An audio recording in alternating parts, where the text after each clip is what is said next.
सभी विद्यार्थियों नमस्कार। हम पढ़ रहे थे शिक्षण तकनीकी की अवधारणा। हमने 4 पॉइंटों के बारे में पढ़ा। नंबर 1, शिक्षण की क्रियाओं में विकास एवं सुधार। शिक्षण एक वैज्ञानिक प्रक्रिया है जिसके मुख्य तत्व पाठ्य वस्तु और संप्रेषण है और शिक्षण तथा अधिगम में घनिष्ठ संबंध स्थापित किया जाता है और अधिगम के स्वरूपों के लिए शिक्षण के द्वारा समुचित परिस्थितियां उत्पन्न की जाती है।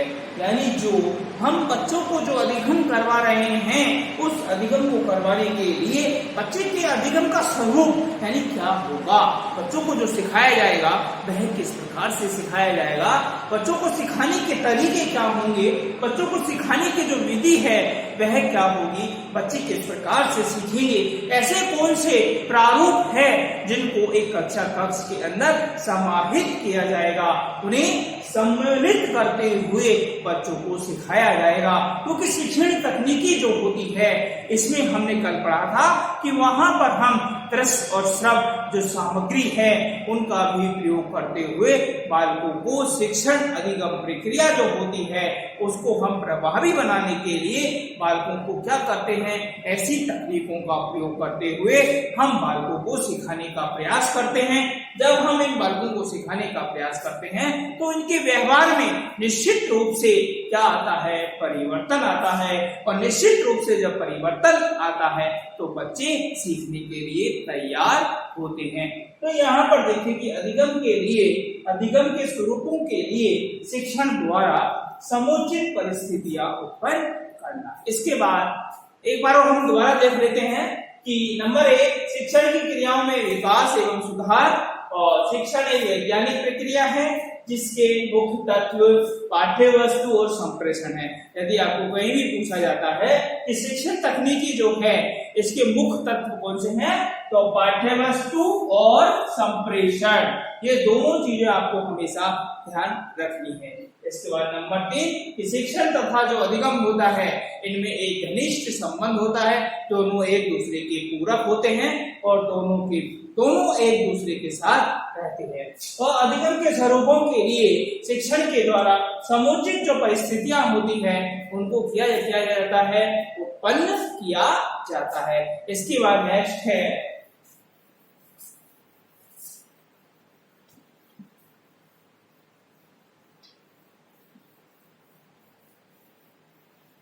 अब इसके बाद आता है नंबर 5।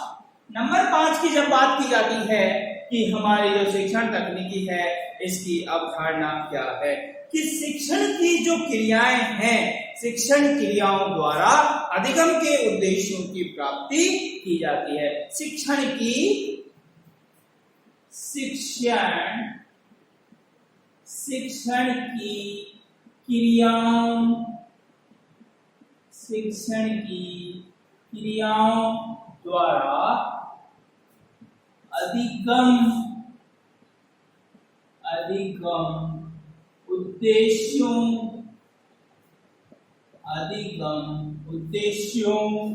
की प्राप्ति की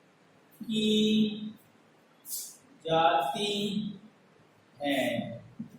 आप देखिए कि फिर इसका नेक्स्ट, फिर यहाँ पर जो शिक्षण की जो क्रियाएं हैं, हमारी जो एक्टिविटी है, इनके द्वारा हम क्या करते हैं, अधिगम के जो उद्देश्य होते हैं उन उद्देश्यों को हम प्राप्त किया जाता है।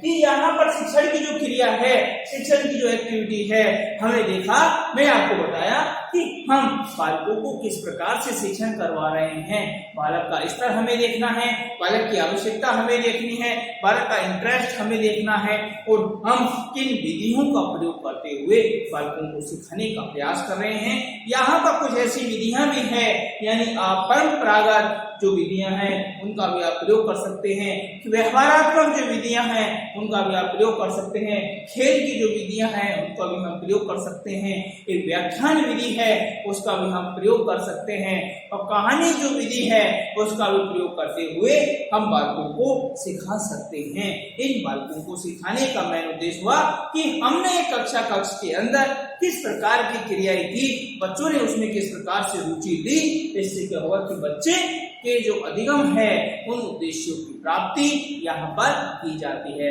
इसके बाद नेक्स्ट आता है कि जो हमारे पृष्ठ पोषण विधि द्वारा पृष्ठ पोषण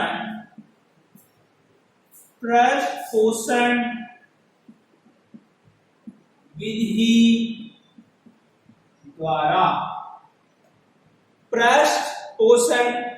द्वारा शिक्षण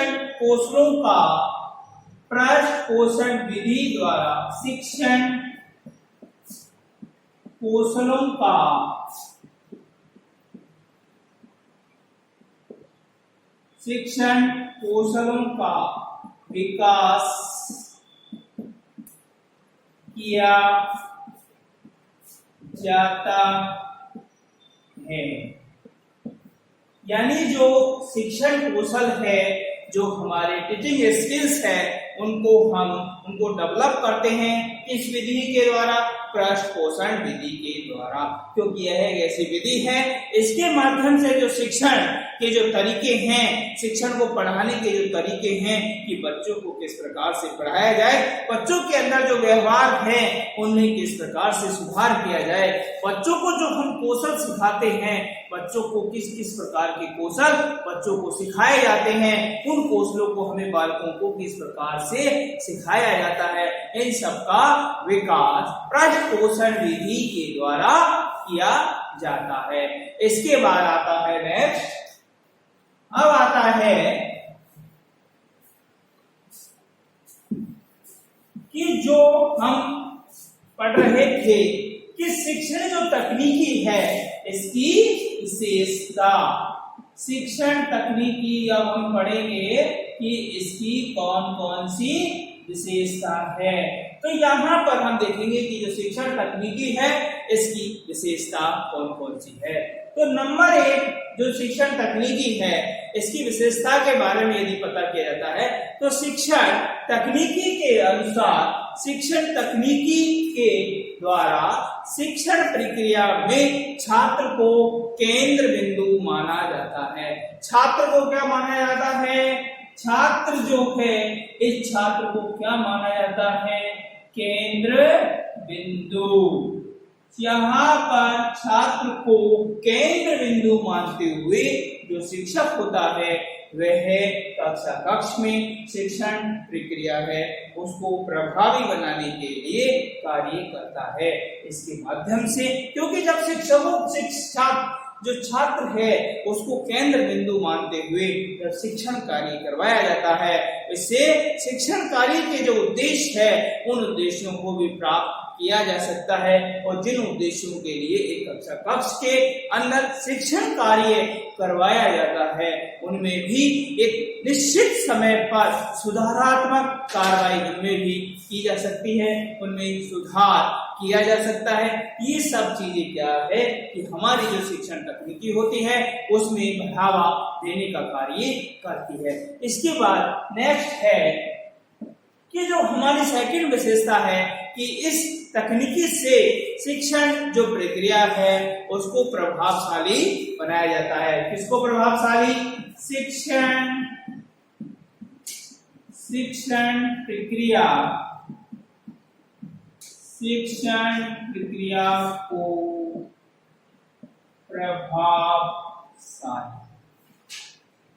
हमारी जो टीचिंग प्रोसेस है उस टीचिंग प्रोसेस को यहाँ पर क्या बनाया जाता है? अवेयरफुल बनाया जाता है, क्योंकि जो हम शिक्षण तकनीकों का उपयोग करते हैं एक कक्षा कक्ष के अंदर, मैंने अभी पहले भी आपको बताया कि हम जब शिक्षण जो प्रक्रिया है, जब हम विधि, यहाँ पर विधि, सूत्र और जो सिद्धांत है, ये जो सब चीजें हैं ये है किसको प्रभावशाली, इनको ये सब जो तीनों चीजें हैं एक साथ कार्य करती है। सबसे पहले विधियों का प्रयोग किया जाता है, फिर सूत्रों का, फिर सिद्धांतों का प्रयोग करते हुए हमारी जो टीचिंग लर्निंग प्रोसेस है उसको प्रभावशाली बनाया जाता है। और इसके माध्यम से जो शिक्षक होता है वह बच्चों के अंदर जो व्यवहार है उसमें भी परिवर्तन लाता है।